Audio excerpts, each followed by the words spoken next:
This channel does not promote any violent, harmful, or illegal activities. All content provided by this channel is meant for an educational purpose only. Result আউটের পরের দিন বেলেঘাটায় তৃণমূল কর্মীর মৃত্যু। ভোটে তৃণমূলের booth agent ছিলেন বিশ্বজিৎ পটনায়ক।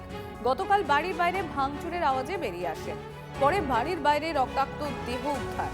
বেলেঘাটা থানায় অস্বাভাবিক মৃত্যুর মামলা রুজু করেছে পরিবার।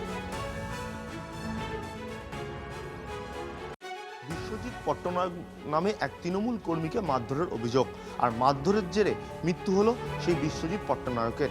আমি যেখানে দাঁড়িয়ে রয়েছি এটাই হলো তার বাড়ি। এই যে বাড়ির গেট ভেঙে দেওয়া হয়েছে বলে অভিযোগ, এমনকি এই বাড়িতেই সে যখন ছিল তাকে ফোন করে ডাকা হয়। রীতিমতো দেখা যাচ্ছে বেশ কিছু ভাঙচুর হয় এবং তারপর সে এখানে আসে এবং তাকে মারধর করা হয় তার পরিবারের, এমনটাই অভিযোগ। এই ঘটনার পর ইতিমধ্যে বেলেঘাটা থানায় অভিযোগ দেওয়া হয়েছে।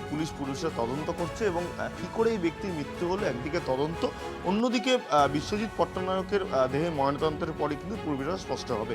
ক্যামেরায় অভিজিতের সঙ্গে সুশোভন, TV9 বাংলা। তৃণমূল করতো, ও তৃণমূলই করতো, সব ছোটোবেলা থেকে ও তৃণমূল এখানে করেছে। তারপর থেকে ওর এতদিন কিচ্ছু হয়নি। কালকে যখন রেজাল্টটা বেরালো, তাহলে এই রেজাল্টটার খাটটা তো এতগুলো ছেলে কোথায় কাউন্টিং সেন্টারে ছিল না, ও কাউন্টিং ও সারা দিন বাড়িতে ছিল। সবাই ওকে বারণ করেছিল বেরোতে, না ও বেরায়নি। 7:30টার সময় ও বললো বাড়ি থেকে যে না আমি একটু বেরোবো। তারপর থেকে আর কেউ ফোনে পাচ্ছে না ওকে, কেউ ফোনে পাচ্ছে না। ফোন করে যাচ্ছে, বৌদি ফোন করছে। তারপরে এত আওয়াজ হয়েছে, ভাঙচুরের আওয়াজ হচ্ছে, দরজাটা ভাঙা, ওই রাস্তার দিকে ফেলা, আর আমার দাদা ওইখানে রক্তাক্ত অবস্থায় পড়ে রয়েছে। আর কিচ্ছু বাঁচানো। থানায় অভিযোগ করেছেন? থানায় অভিযোগ করেছে। কাদের বিরুদ্ধে অভিযোগ করেছেন, এগুলো কারা করতে পারে? হ্যাঁ, আমার দাদা যেহেতু পার্টি করতো, এতদিন তৃণমূল করেছে, নিশ্চয়ই বিজেপিরাই করেছে বা কিছু তো করেছে একটা। কারা করেছে? ওর ফোনটা পুলিশের কাছে জমা আছে, ফোনটা পুরো ভাঙা। স্বাভাবিকভাবেই তা আমি তো শুনেই এরকম হতবাক যে আমার ভাইপো এইভাবে, আমি জানি সক্রিয় তৃণমূল কর্মী বহুত দিন ধরে পার্টি করে এ করে, কিন্তু এইভাবে হারিয়ে ফেলবো আমি বুঝতে পারিনি। যে একদম মারধর, মানে আমি তো যা শুনলাম আমার ভাইজির মুখে, আমি তো দেখিনি। মেরে চাপড় ফাপড় মেরেছে, মেরে এইসব ফাটিয়ে ফুটিয়ে দিয়েছে। পালা বদলের পর প্রথম সকালে পোস্ট প্রধানমন্ত্রীর। ফের শান্তির বার্তা দিয়েছেন নরেন্দ্র মোদী। সত্যের পথে হেঁটে জয় এসেছে, নিরলস পরিশ্রম এই জয় এনেছে, পোস্ট করলেন নরেন্দ্র মোদী।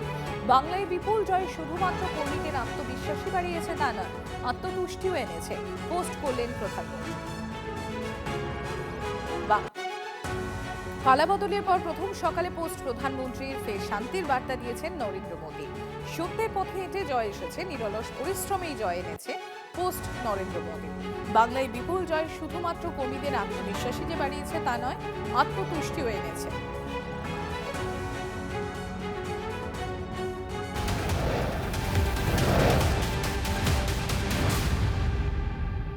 বাংলার এই ফল মমতা বন্দ্যোপাধ্যায়ের সংকল্পকে আরো মজবুত করবে। হারের পর সোশ্যাল মিডিয়ায় পোস্ট তৃণমূল কংগ্রেসের। পশ্চিমবঙ্গে ভোট চুরির জন্যই হার, এমনই দাবি তৃণমূল কংগ্রেসের। কমিশন বিজেপিকে একযোগে নিশানা। সিবিআই, ইডি, আইটি, সিএপিএফ এর অপব্যবহারের অভিযোগ। 60 লক্ষ মানুষকে ভোটদান থেকে বঞ্চিত করা হয়েছে, অভিযোগ তৃণমূল কংগ্রেসের।